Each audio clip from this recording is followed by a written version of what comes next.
This episode of Family Trips is brought to you by the all-new 2025 Nissan Armada, because going big never goes out of style. Learn more at nissanusa.com.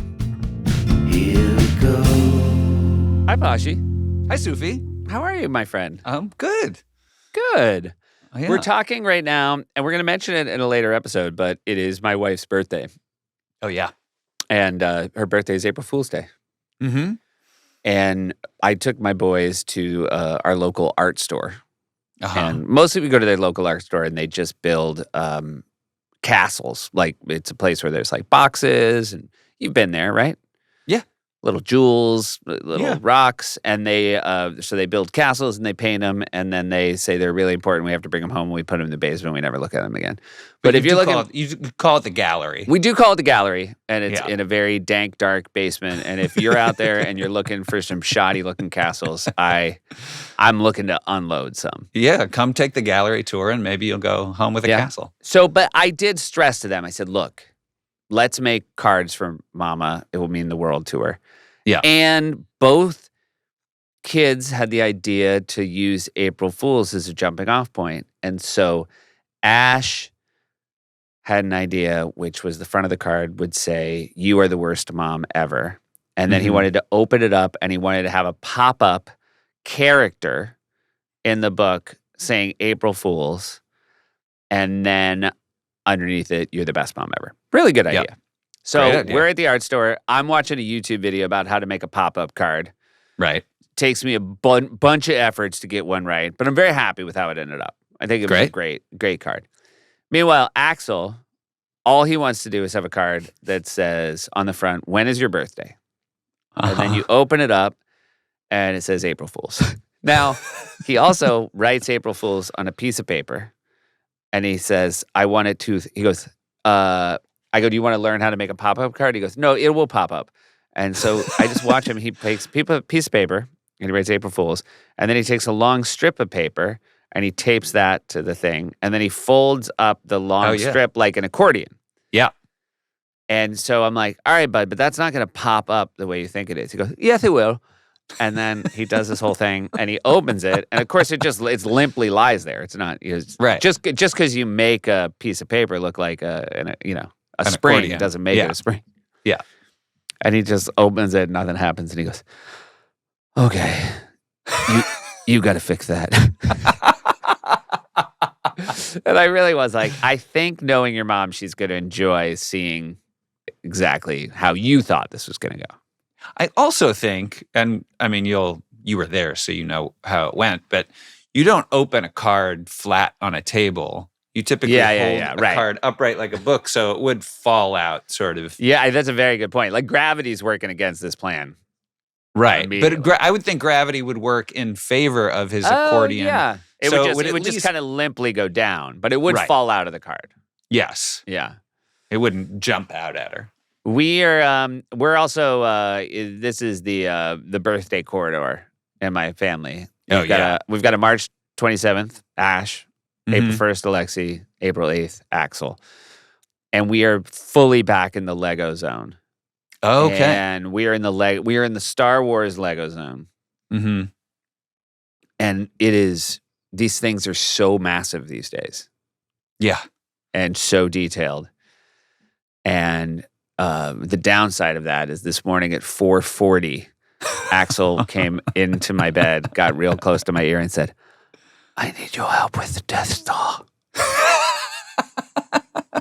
And I like to imagine that's how Darth Vader asked somebody once. Yeah. He had an idea. Could you help me with this?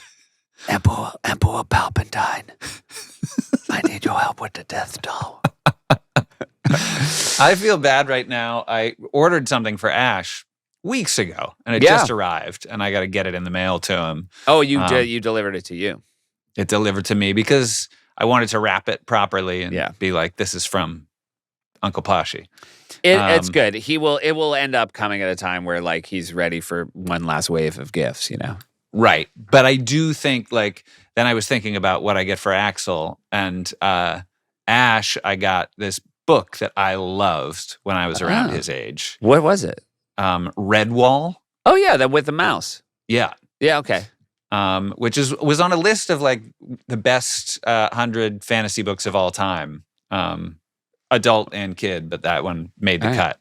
And so I ordered it. I wanted it to be a hardcover, and it took a while to get here. But then I want to get something for Axel, and I just feel like Axel's side by side will be so much cooler than a book. And I don't want Ash to get a late birthday present, which is already like, oh, it's not even my birthday. And then like, wait, he gets this and I get a book? Yeah, I will say some people have gotten him some books, and your fears are well placed. Yeah. Well, I do have something to make it a bit more special. I got, there's this company that makes these they're like butterflies that you wind up and you put them in a book. So when you open the book, it flies out. Oh, wow. And I think it's going to add at least 4 seconds of excitement. That's something.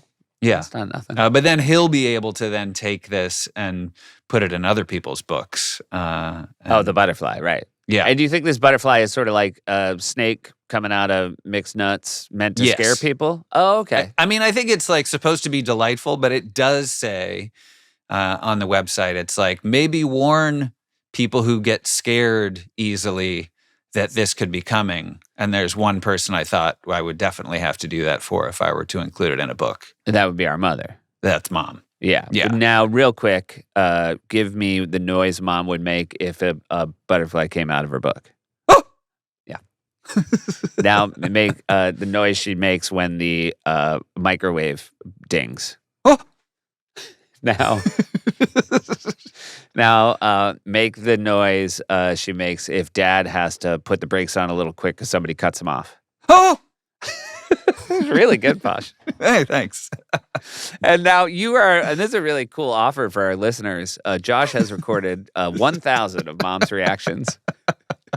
They are different. If you think they're the same, they are different. And you can download them as a ringtone. And so the ringtones are like 8 in a row. So this would be, if you download the Mom reaction ringtone, this would be what it sounds like if you get a call.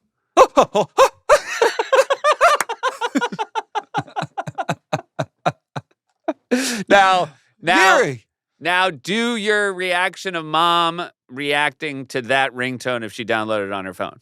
Oh, it's a new one. Now we gotta. Well, yeah. See, they are different. They are different. All right, bud. Well, we've got a wonderful episode today. Mark Hoppus, lovely guy. Yeah. Cool dude. I mean, so cool. Just as soon as you see this guy, you're like, well, that's a cool person. A cool dude. Been cool for a long time. Still cool. Yeah. So enjoy that conversation. Also enjoy Jeff Tweedy. Family trips with the Meyers Brothers. Family trips with the Meyers Brothers. Here we go. Hey there. Hey. Hello. How are you? Good. How are you? We're very Are you talking well. to me or are you talking to your brother? No, We're talking to you. I can just tell how he is. I don't even have to ask. Hi. Jeff Shell wanted me to say hello to you. Oh, my goodness. Please give him my love. I will. My wife, Mark, wanted to say hello to you. And I don't know if you remember her. She was at the Northampton Airport Warp Tour in the late 90s, I want to say. Oh, hell early yeah. 90s. That was your wife. Nice. Yeah. She was wearing a tank top, jean cutoffs, and Converse ones. She was 14, so I part of me hopes you don't remember her. Was I polite? Was I kind? She said you guys were amazing. Yeah. Awesome. Very cool. Yeah. I would imagine if you look back, would your bet be, in most cases, people's experience would be polite and kind? Yes, totally. Yeah. 100%. Maybe not with Tom. Did you appreciate that early on, how important that was to have those interactions count with people? Oh, always, because I was always that kid. When I was, I wasn't a kid. I was in college, and I went to a Replacements concert, and we bullied our way backstage. We literally just walked past, we didn't bully, but we just walked past security into the Replacements dressing room, opened the door. It was right after the show. They were literally toweling off, drinking water, whatever, and walked in and like, hey, will you guys sign stuff for us? And they were so kind and cool. They were like, yeah. What do you want us to sign? And I didn't have anything to sign. So I went over and I reached on the wall of their dressing room and I pulled off a replacements poster and all the band signed it. So I always remembered that. And I didn't want to be the person that was like, no, I'm not signing your thing or I'm not taking your photo, because it's such a compliment and such a kindness for people to come up and say, I love your band. Can we have a photo? Also, I would imagine no one ever crossed as many boundaries as you guys did with the replacements. I guess not. Yeah, we just literally walked straight into their dressing room. I don't know why we didn't get our asses kicked. Yeah. And was it the three? Who walked in? Who were you with when you did that? It was me and two of my friends. Okay, It was not the band, no. Okay, gotcha. And, well, that's really lovely that you took that into account as you went on your career. I had a moment today which is sort of embarrassing because I remember having seen you on SNL. Mm-hmm. And I'd look back because I couldn't remember, and this speaks to getting older, if I was there yet or not, if I had seen you from the floor or on TV, and you guys did it right before I showed up. Okay, yeah, we did it in what, 99 or 2000? 2000, yeah. I actually just looked it up to verify, and it was 25 years ago in January. How about that? Wow. Yeah. Holy hell. Isn't that crazy? That's crazy. That was so fun. It was so, that's one of those moments like when we were on The Simpsons or like when you play Madison Square Garden, you play Saturday Night Live and you're like, holy hell, we made it. That's it. Yeah.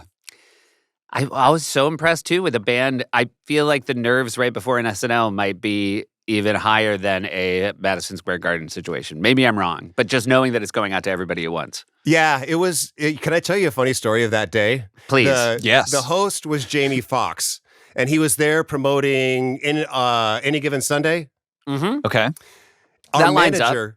Our manager went and saw the movie that day, came back to the dressing room, and I'm literally, the way that the dressing room, the host and the musical guests are right next to each other, separated by a hallway of about 3 feet. There's this little hallway and it goes right and left, and I'm sitting in our dressing room looking directly at Jamie Foxx, who's looking back at me, and our manager comes in and goes, man, I just saw that movie Any Given Sunday. It was terrible. I was so bored.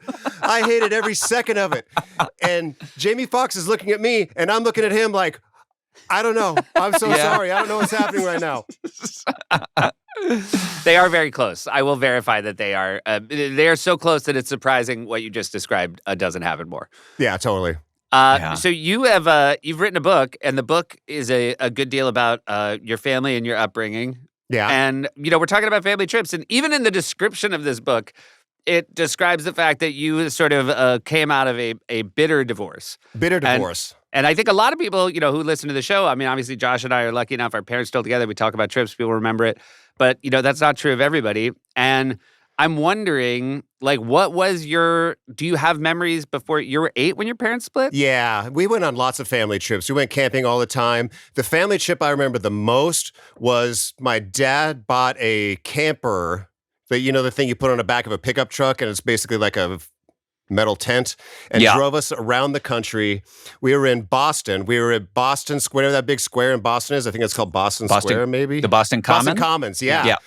And we were there, and we were doing all the sightseeing, and we came back, and our truck was stolen. And my dad saw it driving off around the other side of Boston Common and hauled ass across Boston Common to try and catch up with these people stealing our truck. We never caught them, and we were stranded in Boston with all of our toys and clothes and everything gone as small children. No. Yeah. Now, was that because I know you eventually ended up in California, but was that when you were in D.C.? No.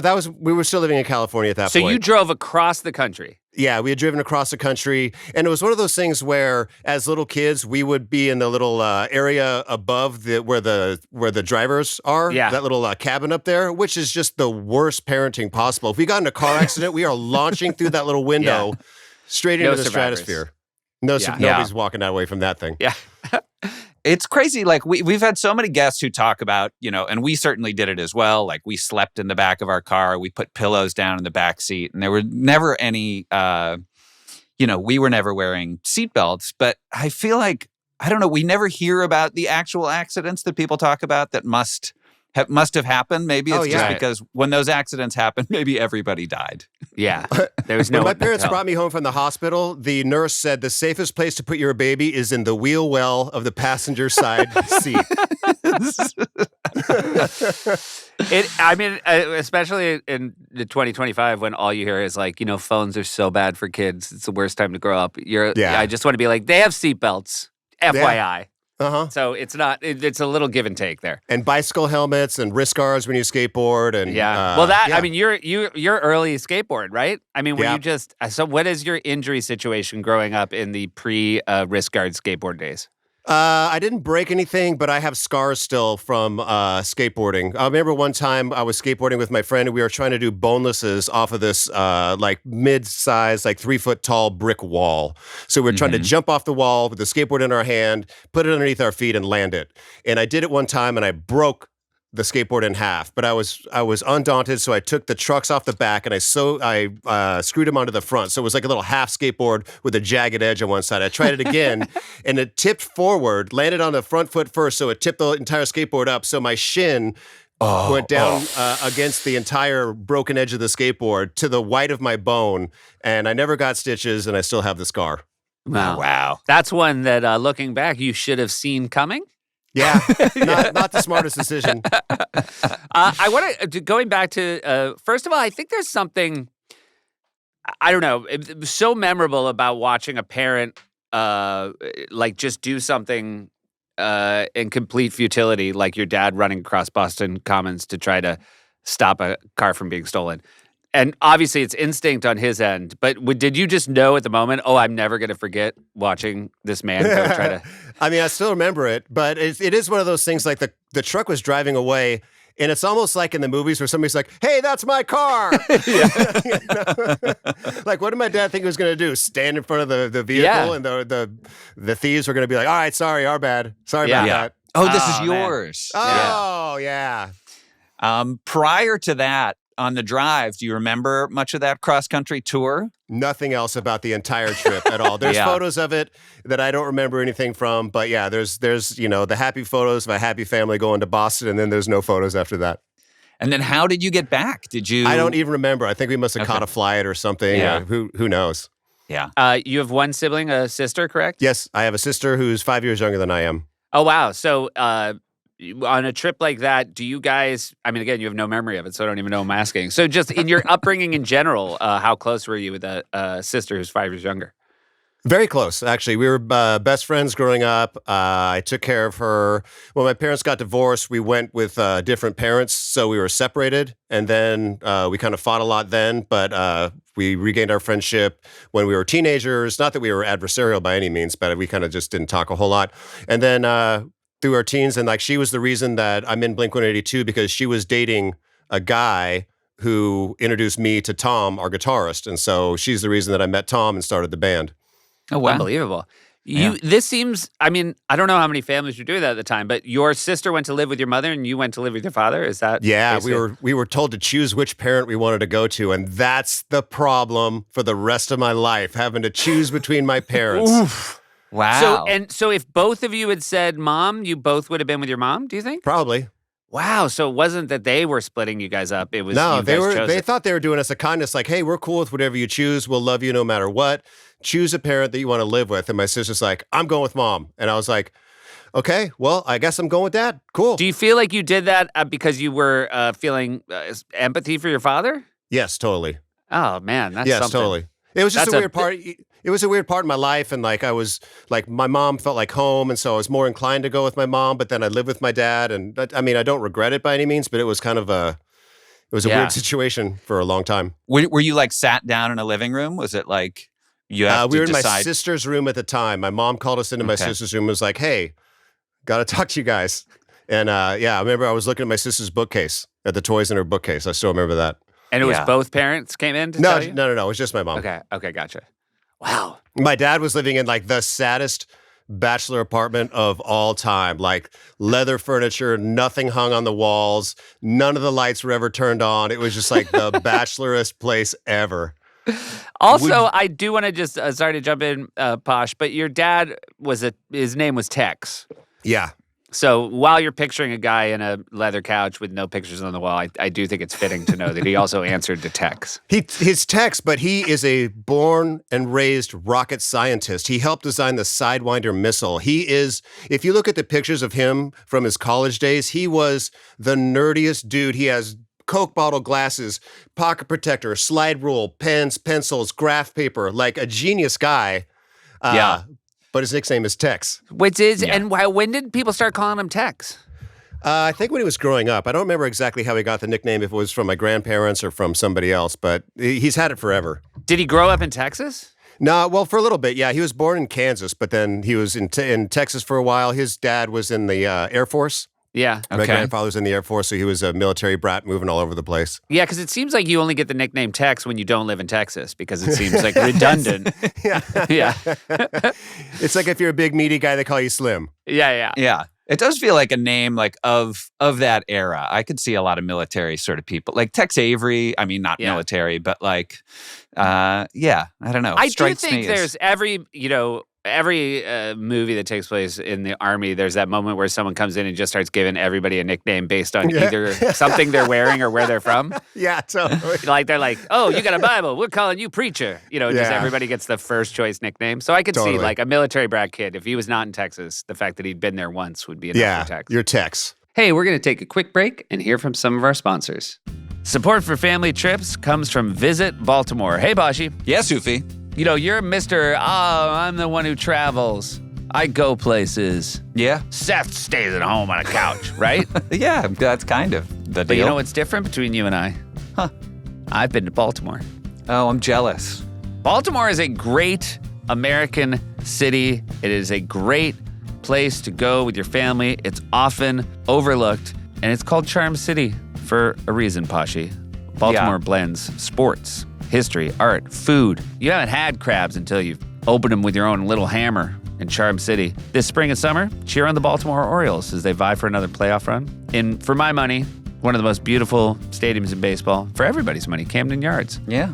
This is one that you'd probably love to go to, Posh. What's that? Bark at Oriole Park. Dogs are invited to baseball games April 16th and May 28th. Does that appeal to you, Poshy? Absolutely. I mean, I think, Woody would love it, although he would really want to go get the ball. Yeah. I bet they have a problem with a lot of the dogs there. I don't think Woody's the only one who's like, ball? Yeah. They also have a Star Wars weekend with Jedi-themed bobbleheads going to be given away May 2nd through the 4th. And other giveaways throughout the season. In May, there's the Preakness Stakes, second thoroughbred race in the prestigious Triple Crown Series. Oh, yeah. It's held the third Saturday in May at Pimlico Racecourse. The entire weekend is a celebration with traditions and events, including a massive concert on Preakness Day in the middle of the racetrack after the day, and Black-Eyed Susan Day celebrating women and racing. Baltimore is, I will say, I have been on the Visit Baltimore website, and it is a gorgeous city. Amazing outdoor spaces, amazing parks, friendly people. It is on my list, and I'm eager to go, as is my wife, Mackenzie. Also, this is good news for everybody. Baltimore is just a quick drive or train ride from New York, Philly, and D.C. Plan your visit today at baltimore.org. That's baltimore.org. Go to baltimore.org. Baltimore's slogan is, you won't get it till you get here. Go to baltimore.org to plan your vacation or getaway today. This episode of Family Trips is brought to you by Nissan. Hey, Sufi. Yeah, Pashy. What's that thing I always say about going big and it never going out of style? Oh, I remember. Going big never goes out of style. Yeah, that's it. And that's why we at Family Trips love partnering with Nissan, because they know that going big never goes out of style, especially when it comes to the 2025 Nissan lineup. And the Nissan vehicle we want to give a huge shout out to today, the all-new Nissan Armada Pro 4X. Sufi, what's that thing I always say about the all-new Nissan Armada Pro 4X? Pashi, you always say that no terrain is too tough for the all-new Nissan Armada Pro 4X. It's the most capable Armada ever built. Yeah, that's right. It's like your catchphrase. Yeah, I'm known for saying that, and how could I not? With a new powerful engine, incredible towing capacity, and adventure-ready technology, this is the first Armada to earn the Pro 4X badge. It's built for the most rugged of terrain thanks to the fact that it's powered by a twin-turbo V6 engine, which means it's ready to give you the freedom to explore further and to propel your adventures to new heights. And my favorite part? The Armada's premium interior seats up to 8 passengers. That means we can bring our 6 best friends with us on our next adventure. Let's name them right now. And we're out of time. So thanks again to Nissan for sponsoring this episode of Family Trips. Explore further with the Nissan Armada Pro 4X. Learn more at nissanusa.com. Intelligent four-wheel drive cannot prevent collisions or provide enhanced traction in all conditions. Always monitor traffic and weather conditions.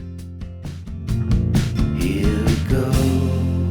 So as you and your sister sort of split apart to be with the different parents, would your sister come to visit you and your dad? And oh yeah, conversely, would you go? Yeah, we would trade off from time to time, but it was brutal. It was my parents weren't talking to each other, so literally I'd have my mom would call me, "Hey, do you want to spend Christmas with us? We're going to do this," and I'd be like, "Hey, Dad, can I go spend Christmas with Mom?" And he'd be like, "Well, tell her that you need to be here on this date." I'm like, Dad says I got to do this, and then when they traded, there was this park. When for a while we lived in Monterey, California, and my mom lived in Southern California, and so to trade, we would meet at this park in Fresno, and my parents would stand on either side of the park, and my sister and I would walk towards each other like we were exchanging hostages. Yeah, like a spy exchange. Like a bridge of spies. Yeah, bridge of spies like that. It really was like that. We'd walk across no man's land, hoping that nobody started an argument, and World War III broke out. Now I'm fascinated by this thing. Do you remember when you and your sister passed? Would you pause and talk a little bit? Or I don't think so. I think we just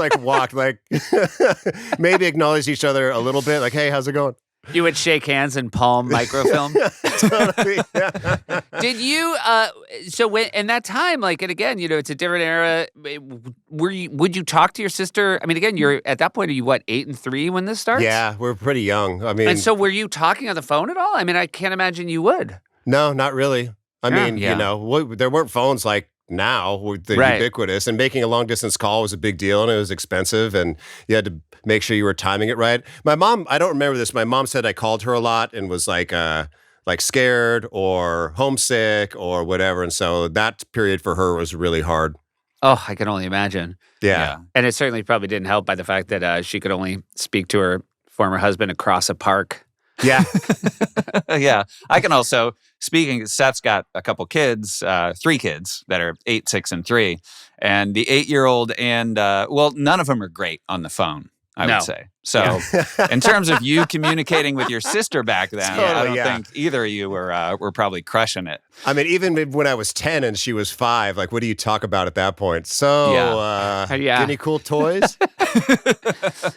So when did you guys start living together again, you and your sister? I moved to San Diego to go to college. My mom was living in San Diego with my sister, who was in high school, and her new husband, who was in the Navy.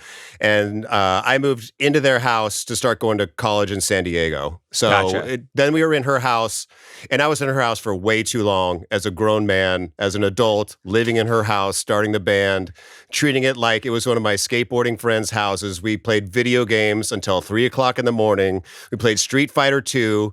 We would yell and scream all night long, and my mom would come out at 3 and 4 o'clock in the morning, "Shut up, your stepdad has to be on base." I was gonna say, a Navy stepdad's nightmare has to be a skateboarder who comes home to start a band. Yeah, he was the most patient stepfather ever. Yeah, he was super supportive, always loving, always down, never complained. Wow. And he stepped into a bad situation. My sister was handling the divorce terribly and used to throw the gnarliest tantrums in the middle of Kmart, throw herself on the ground, kicking and screaming. My stepdad would have to pick her up and carry her around. And she'd be like, "You're not my dad. That's not my dad. You're not my dad." Oh, no. But he's always been super cool, yeah. But he entered the picture pretty quickly then after the divorce? After the divorce, he was right there.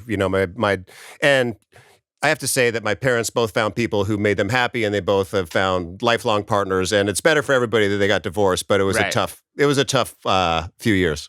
When on a family trip, were you old enough to ever think, I don't feel as though my parents are vibing with each other? No. All the family trips I remember were fun. We were camping. My parents were outdoorsy That's a people. real credit to them. Yeah, totally. And then once the divorce started, all bets were off. And, Did you have regular sort of camping destinations, or were you always picking new spots? Big Bear. We went up to Big Bear quite a bit. Growing up in Southern California, the Sierra Nevadas and places like that. Yeah. We used to hike around Lone Pine and Mount Whitney. And we lived in the middle of the desert. So anywhere that we could get that wasn't just dirt, we were very happy with. Yeah. Have you done all the way to the top of Mount Whitney? No, but we've done close. And my stepmom has done it a bunch.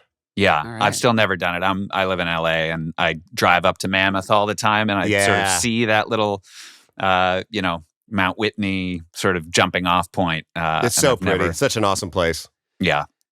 You have a son who's in his 20s, correct? Yes, he's 22. Did you raise him the same way? Were you a camping family when he was a kid? No, my wife. No, I went camping one time. I thought like I'm going to take my son and my father, and we're going to go to Big Bear, and we're going to camp, and it's going to be this bonding. 3 generations of Hoppus men bonding, camping, and it sucked so bad that after one night we bailed and went back to LA. It sucked. I rented a tent trailer, and I did all this stuff, and we set up the camp, and we roast barbecue. We roast marshmallows, and it was so awful. What part?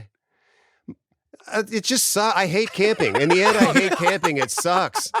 So I just want to clarify, nothing went wrong. It was just the core art of camping was just not for you. It's so much work just to go and sit by a fire than sleep in the cold. And it was freezing cold at night. And my son was like, Dad, it's so cold. Can we go home? And I'm like, yeah, this sucks. Let's get out of here. It is funny. You do want to teach your kids not to just give up on something. But if you also want to give up, it's the best. Yeah, we bonded that way. We bonded over, you know what? We're not having fun. Let's get out of here. My 3.5-year-old, we ski with her. Now, again, she takes like a 45-minute lesson, and then she wants to go up on the chairlift with me. And it's exhausting because I basically am hunched over her because all she wants to do is go as fast as she can straight. And so it's just terrifying for me. Right. But she'll do it 100 times. And the other day after the third one, she said, Dada, it's too cold. And I was like, it is too cold. And I agree with you. You're correct. You are correct. Seth has, for the record, always been ready to quit skiing. As soon as someone says, like, hey, should we go in? He's like, yeah. I'm always a little bit cold. Can I tell you something? Yeah. Yeah. 2 years ago, I decided I'm not going to snowboard anymore. I'm over it. And all my friends, like Tom, our guitarist, went snowboarding earlier this winter, took one fall, broke ribs. Everybody that I know that skis or snowboards is like, I don't know, I was just doing this turn, I felt something in my knee pop. And I love snowboarding. I didn't grow up snowboarding, but snowboarding hit in like the early 90s, and I was all in, and we used to go snowboarding and all the time. And when I finally said, you know what? I'm not enjoying snowboarding anymore. I'm just tolerating it.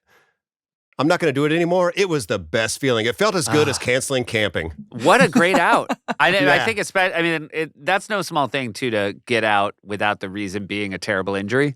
Yeah. Yeah, that it's by you're like a professional athlete who retired on the top, went out. My whole thing was like, I like playing bass and being on stage better than freezing my ass off in the cold sliding down a mountain. Yeah. Yeah. I feel like I've had a similar feeling when there are TV shows that you'll be watching, and they clearly you're 4 seasons in, and they're going to go for 4 more seasons. And if you decide you don't like that show, and you give yourself permission to quit, it feels great. I'm not going to name the shows that I've done that to, but man, when you stop watching something that's just going to keep pumping out episodes, and you're like, I don't have to watch it anymore. And I feel liberated. It sounds like that's your vibe on snowboarding. Love to quit. Quitting. Now, when you and your son pulled the ripcord on the camping trip, was Tex disappointed? I think probably because he is a literal Eagle Scout. The dude went all the way through the Boy Scouts growing up to the highest level you can possibly achieve. So he was really stoked about camping. But he's also a grown man. I think at some point the camping loses its luster. Yeah. When you're just going to the grocery store and getting ice and cold cut meats and day 2, the ice is melted and you're pulling a bag of sweaty meat out of a cooler. That sucks. Yeah. You don't paint a great picture of it. No, but I do feel as though your dad might win America's nerdiest Tex. I mean, literally every new piece of information about him. Yeah, he's awesome. I love my dad. He's rad. He has an amazing past, and he's rad. Did he want you to be a scout? Or were you? I did. I dabbled in scouts. I did Indian guides. I did Cub Scouts. I did Boy Scouts. Yeah. And then I kind of fell out. Once we got to the what are those race cars? The little Pinewood Derby. Car Derby. Yeah, Pinewood Derby. I sucked at that. Derby. And I sucked at that too. I was the first time I thought I was out. Yeah. Also, I think when you suck at Pinewood Derby, what it really means is your dad sucks at Pinewood Derby. And to me, that was my dad running for a car across Boston Commons. Yeah. I just remember looking at him and being like, "This? You thought this had a chance. I wasted hours watching you do this. Yeah, I wasn't in on the Pinewood Derby. And I think that my dad was probably like I was when we quit camping. He's like, you know what? If you don't want to do this, you don't have to do this anymore. Were you close with your grandparents growing up? Were they a part of your life? Totally, yeah. My dad's parents took us camping quite a bit. They had an Airstream. Oh yeah. Man. Yeah, they had like a classic Airstream, and they went camping all over the place and took us. And I remember their truck always smelled like cigarettes. Yeah. Yeah. Did you like the smell of cigarettes when you were a kid? I feel like my memory of the smell of cigarettes is I didn't know you couldn't not have it, so I just kind of it was another smell. And it wasn't until it went away that you were like, oh, that was a horrible smell. Yeah, exactly. I think the 70s smelled like cigarettes and alcohol everywhere you went. Yeah. And my grandparents, everything smelled like cigarettes in their house and in their cars, and they smoked incessantly. Yeah, I almost feel like you got to go to like an Eastern European airport lounge now to be like, the 70s. I remember this smell. It's so striking now when you smell cigarette smoke anywhere. It's like, whoa, people are smoking cigarettes. That's crazy. Yeah. Yeah.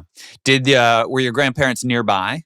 Yeah, they lived like 2 hours away from where I grew up. They lived in Riverside, California. We lived in the middle of the desert, so it took about 2 hours to get there. And both of my grandparents, like my dad's parents and my mom's mom, because my mom's dad passed away before I was born. So both my grandparents lived in Riverside, and they were always super cool. That's great. And it seems like everyone, is it safe to say that everyone was kind of supportive of this path you chose for yourself? Yeah, I mean, yes, everyone was super supportive. My mom so much that at one point I had to make a decision because Blink was starting to kind of catch on. I was going to college. We were starting to play shows. We were getting invited to play more and more shows further and further away.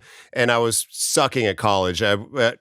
Missing classes, and I had to choose. And I went to my mom. I said, hey, the band can tour or I can finish college. I need advice. And she said, you can finish college anytime. There are people in their 40s that go back to college. You only get one chance to be in a band. Go be in a band. So yeah. So did you ever go back? Have you ever finished that degree? No. I keep hoping. I honestly could be, because I really want a degrry. I keep hoping that somebody will offer me an honorary degree if I I can't believe they haven't. Something. I think the fact that you wrote a book is now that you're a man of letters, you know? Yeah, totally. I should be able to. Yeah, I went to Cal State San Marcos to get an English degree, so maybe they'll give me one now. Yeah. You need to have at least one book plus a giant band. Yeah. You can't just have one. I just don't want people to get their hopes up if they've written the one book. The giant band is also a key part of the equation. Totally, yeah. When in your early, I know it's not a family trip, but early Blink 182 touring, what is the vehicle you're in? Describe it. It is, so we had visions of getting this amazing touring van because all of our friends' bands had dope tour vans. We wanted to go and get like this big giant, Ford Econoline, 15 passenger, all black everything, black interior, black paint, extra room in the back to store all of our gear. We were going to roll everywhere, but we went to the dealership on the day before we were supposed to start a tour, and all they had was this white sport van that was shorter and it was a little more raised, and it wasn't 15 passenger, it was like 11 passenger, but we could drive it off that day, so we were just like, all right, sold. And so we toured that thing into the dirt. Like, that thing was trash by the time we were done with it. It was awesome. Loved it. Wow. I love that's such band thinking of all this time spent imagining the van you want and then going to the dealership the day before the tour started. Yeah, totally. That's just how we were. We're like, okay, we got a tour, we got a string of shows. It was probably like 5 or 6 shows. It wasn't, at that point, we were not a touring act, national touring act. We had a handful of shows. We're like, we should get a van for this. Yeah. Did you, those early, when you were doing 5 or 6 shows, were there early tour just within California pretty much? Yeah, we caught on in, we started in San Diego and then we started to catch on in LA and then we go to San Francisco and then Phoenix and then Fresno. And then, so we were kind of like in the Southern California Southwest touring circuit. And then once we got to go on our first tour, which went all the way along the South through Texas to Florida, up to New Jersey and all that, we thought we were the coolest dudes. Yeah. Like, we even had cases for some of our guitars. Woo! Yeah. They always say that's the sign. A van full of loose guitars is a sign that a band hasn't quite taken off yet. That was us. For sure. I assume that, at some point you probably had the huge classic tour bus with all the bells and whistles. Mm-hmm. The first time you were in one of those that was yours, you must have just been over the moon. Oh, yeah. Getting an actual tour bus was a level up that we had no idea what we were going to do with. Like, not having to drive ourselves, being able to sleep in your own bunk. Like, that's the first time you had any privacy anywhere on tour. When you're touring in a van, you are stuck with dudes 24 hours a day, 7 days a week. You're in the van together. You're in a hotel room. You're splitting hotel rooms. Sometimes we'd be like 2 or 3 in a bed at hotels. So when you get a tour bus and you can actually have your own space and close the curtain, it's pretty cool. It speaks to how on top of each other you are, that tiny little bunk with a curtain is like, sweet privacy. Yeah, you're basically in a rolling coffin. And were you? Was it in the early days? Was it split evenly amongst the drivers, or did you have someone that carried more of the load? It was split evenly amongst the drivers, and I remember very vividly every night after the shows driving between cities, and sometimes the drive between Salt Lake City and Denver is brutal. It's 12 hours long. You get in the car, or get in the van, you start driving. And I like to do the first shift. So, load up the van after the show, start driving, maybe drive for 2 or 3 hours. It's 2 or 3 in the morning, pull into a gas station, and everybody acts like they're dead asleep. And I'm like, okay, whose turn is it? And everybody acts like they're asleep. All right, who's going to drive next? Everybody acts like they're asleep. And then it's my turn. And when it's flipped, I'm just laying there like, not me. Please don't choose me. Please, it's not me. So I remember a couple of those drives where that thing of having to pull over and say, when it was definitely my shift, having to pull over and say, I am so sorry. We are going to die if I drive. Yeah. I'm not trying to shirk my responsibilities. This is fully, I have turned up the music as loud as I can. I've drank as much soda as I can, and nothing is working. Yep. I know that feeling well. Aside from camping trips when you were much younger, like if you were going to visit your mom, if there was like a Christmas or things, would you ever take trips with like you and your sister and your mom, or you and your sister and your dad? Yeah, we traveled quite a bit. I remember when I was living with my mom and my stepdad and my sister, we took a train trip up to Seattle and then into Canada. We took a train because we thought that'd be cool. And let me tell you, that was not rad. The train ride from San Diego to Seattle, Washington, it gets old. Yeah. We're going to ask you later about favorite forms of transportation. A lot of people say train, and I totally get the allure of train, but some of those trips are pretty repetitive. Yeah. Yeah. Did you have a sleeper car? Were you? We did. We had a sleeper car, whatever was a sleeper car. I mean, we couldn't afford anything great, but you're right on top of one another, and it's loud, and it never stops clanking. And the romance of train travel, especially overnight, it's not like an Alfred Hitchcock film from the 50s at all. It is like looking at the subway in New York in the 70s or something. It felt like. Also, the Hitchcock thing, you realize they probably weren't shooting it in an actual train. They built it big enough to have scenes in it. Totally. My wife and I we were in Amsterdam in November, and we were going to take an overnight train to Zurich. And I thought, oh my God, Europe, a train, it'll be so beautiful. And of course, the sun goes down so early. We literally got on pitch black. Pitch black for 12 hours, got out. There was still 3 hours before you could even see Zurich. And I was like, all right, I have planned this terribly. And overnight travel when it's all dark is probably not the best. Not the best, no. Hey, we're going to take a quick break and hear from some of our sponsors. Family Trips is brought to you by the Freedom from Religion Foundation. Have you ever been on a road trip where one person insists on controlling the music? You're just trying to enjoy the ride, but now you're stuck listening to nothing but their favorite band. No discussion, no compromises, just their way of the highway? That's kind of what's happening with Christian nationalism. Some folks want to take over the wheel and force everyone to follow their beliefs, shoving religion into our laws, our schools, and even our personal choices. But hey, this country was built for everyone, not just one group. That's where Freedom from Religion Foundation comes in. Think of them as the GPS keeping church and state in separate lanes, just like the founders actually intended. So whether you've always been secular or left religion behind, if you don't want someone else dictating the trip for you, FFRF has your back. Join us. Go to ffrf.us/freedom or text the word family to 511-511 and become a member today. Text family to 511-511 or go to ffrf.us/freedom. Because when it comes to freedom, we all deserve to choose our own route. For membership information, text family to 511-511 today. Text fees may apply. Support comes from DeleteMe. DeleteMe makes it quick, easy, and safe to remove your personal data online at a time when surveillance and data breaches are common enough to make everyone vulnerable. I feel like I don't go a week, Pashi. By the way, hey, Pashi. Hey, Sufi. I feel like I don't go a week without hearing that somebody has had their information stolen. And, can I tell you who I feel like are number one and number two in America right now? Who's that? My father-in-law and my brother-in-law. Yeah, well. Just constantly, if they have a catchphrase, it's them saying into a phone, representative. But they like replying to, texts that from numbers they don't know and answering calls from blocked numbers. Look, they could fix a lot of their problem just by being a little bit smarter, but sometimes very smart people have their information stolen because the data brokers out there are, one step ahead of you. And what they do, these data brokers, they take your name, your contact info, your social security number, home address, even information about your family members, and they take it and they sell it online. It's amazing that they're somehow allowed to do this, but DeleteMe is a good solution to help stopping it in its tracks. My most recent DeleteMe report says 1,582 reviews, total listings reviewed. They saved me about 45 and a half hours of searching. They saved me about 25 and a half hours removing things.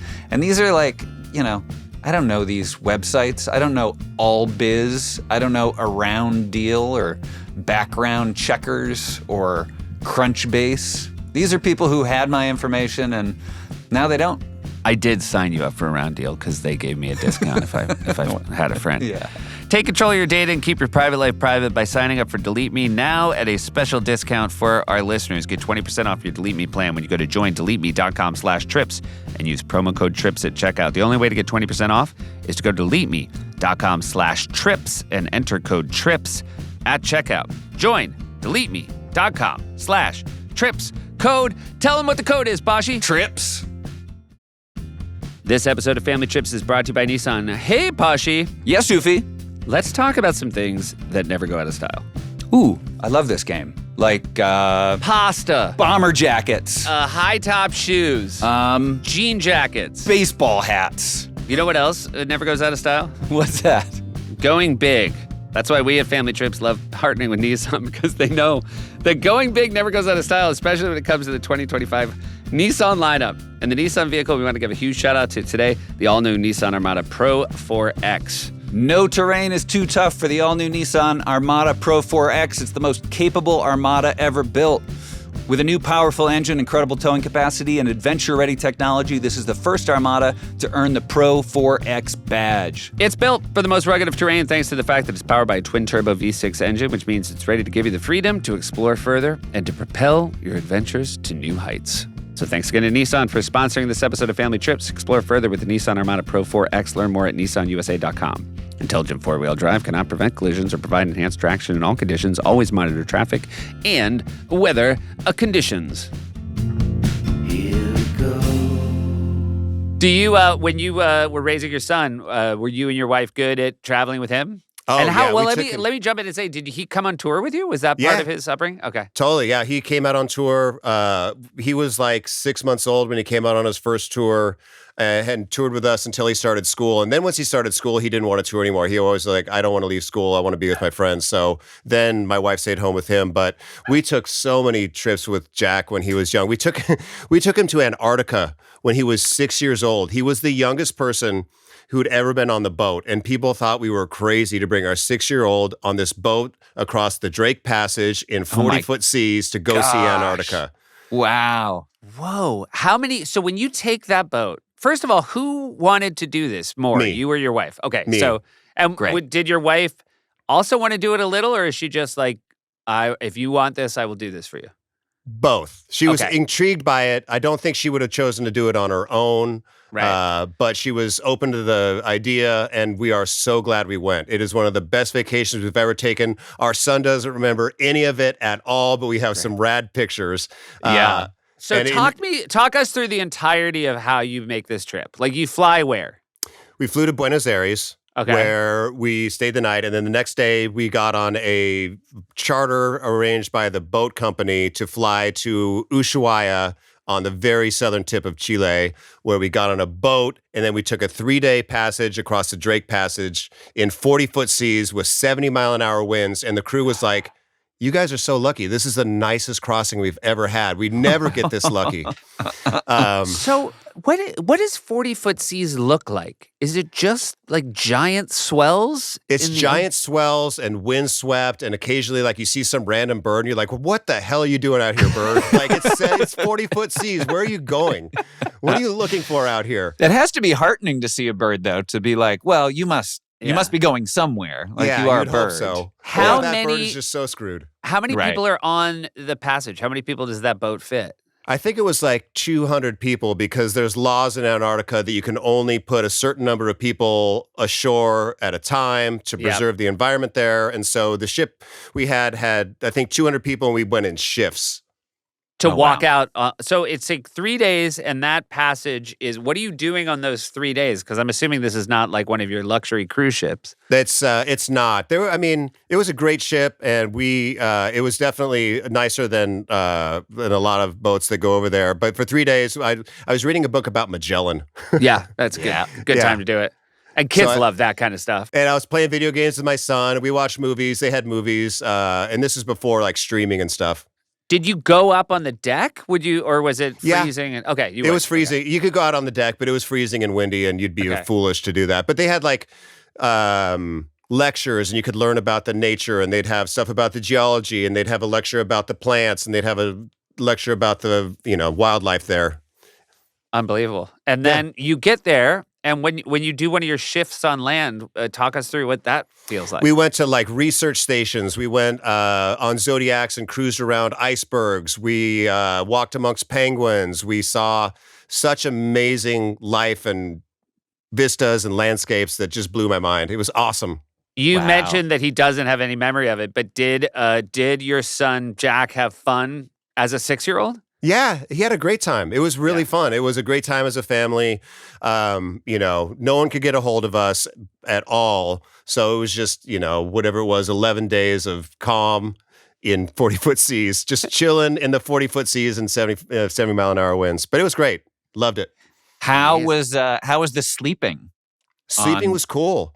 There was only a couple times, like the boat had stabilizers on it, but there were a few times that we'd be at meals and all the plates and everything would slide to one side. They had like a little cage around, like a little 2-inch rim around all the tables, so that when it did that, the plates wouldn't fall onto the floor. Just all the food would fly off into somebody's lap. Yeah. God, I love a little cage, little food cage. My kids on perfectly flat surfaces could use a little food cage. I might have one installed. Wow. What a trip. That sounds like you're pretty adventurous then. Have you done other trips that sort of would cause people's jaws to drop? I got really into scuba diving around the same time. We were on vacation in Hawaii, and I was by the pool, and one of the scuba instructors was walking around like, anybody want to learn scuba today? And I was like, I'll do it. And I liked it so much that I ended up doing 200 dives in the first year. Oh my God. Like I went everywhere. I went to Fiji. I went to Turks and Caicos. I dove all around Southern California, from Santa Barbara all the way down to into Mexico. We went everywhere, dove everything, wrecks and lots of cool sharks? stuff. You do some shark stuff? Oh yeah, lots of sharks. Did your wife join in this passion? No, she really does not. She's gone diving with me, I think, twice in tropical locations, but she detests the water. She almost drowned. She was taken out by a riptide when she was swimming with her dad one time when she was a kid. And she just has a lifelong fear of water. She doesn't like to get in our pool. Oh, wow. Yeah. So it does sound like you were like, I'm going to come up with something that like 198 out of the 200 times I'm going to be on my own. Totally, yeah. And my family was actually talking about that the other day. We were talking about scuba diving or something, and she was like, remember, Dad was really into scuba diving? And our son was like, yeah, he was always gone. And I was like, that sucks. I like that you thought he'd be like, he's communing with the fish. I know. But looking back on it now, I'm like, not only was I gone on tour all the time, but then I come home and I'm like, peace, I'm going scuba diving. See you guys in a few Daddy days. has a new hobby that doesn't take place here. I've done a little bit of scuba diving, and I always find, I'm sure you've sort of seen these things, but when you like go over a cliff, like an underwater cliff or a shelf or whatever it's called, like, do you get that fear that I get when you go over and also... all of a sudden it just drops? Yeah, it's breathtaking when that happens. And you see, like, you go to those edges and you look over and it just sinks. I dove the oil rig. I took a class in technical diving and I dove the oil rigs off of Long Beach.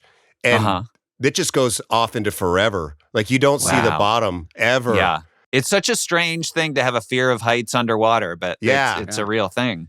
And when you dive an oil rig, are you just sort of swimming around? Is it around the oil rig itself? And you're just like trying to stay close to the pylons so you have spatial awareness of where you are. And for that one, it was really about, managing oxygen and different gases and things like that. I was taking a course at the time and I was getting certified for technical diving.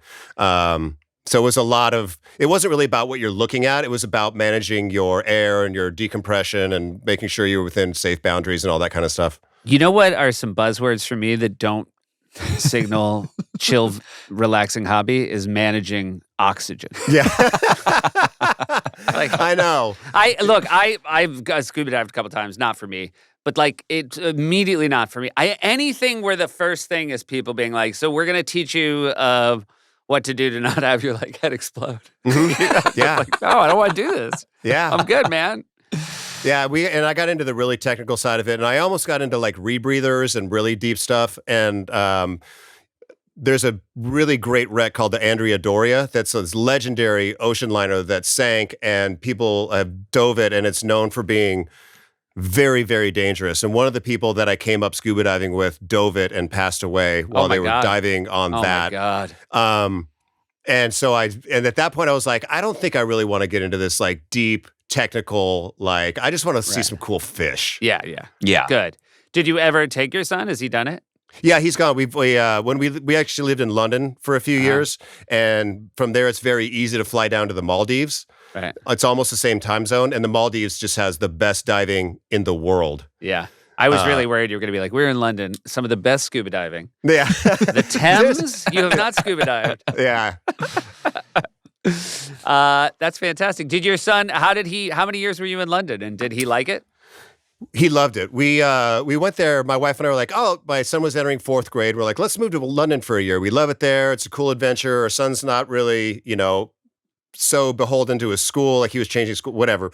So we went to London. We were going to stay for 1 year. We stayed for 3 years because we loved it so much.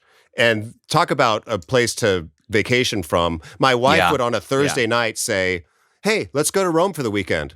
And we go, cool. So we'd book flights for the next afternoon. Friday afternoon, we'd pick our son up from school, go to the airport, be having dinner in Rome. Yeah.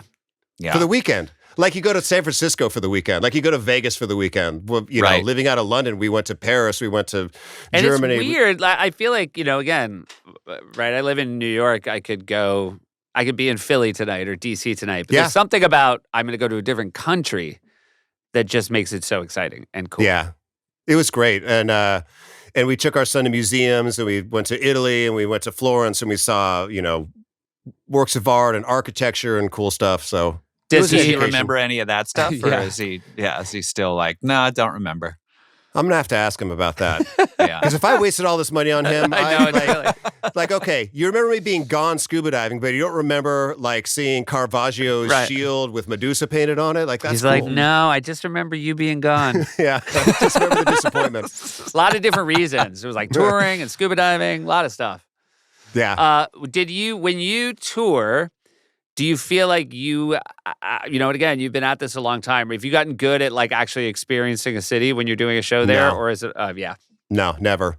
Yeah. As every single time we go out on tour, I'm like, I bring cameras and camera equipment and recording equipment. And I'm like, I am going to go and make art on tour. I'm going to go out. I'm going to see these cities. I'm going to take photos of everything.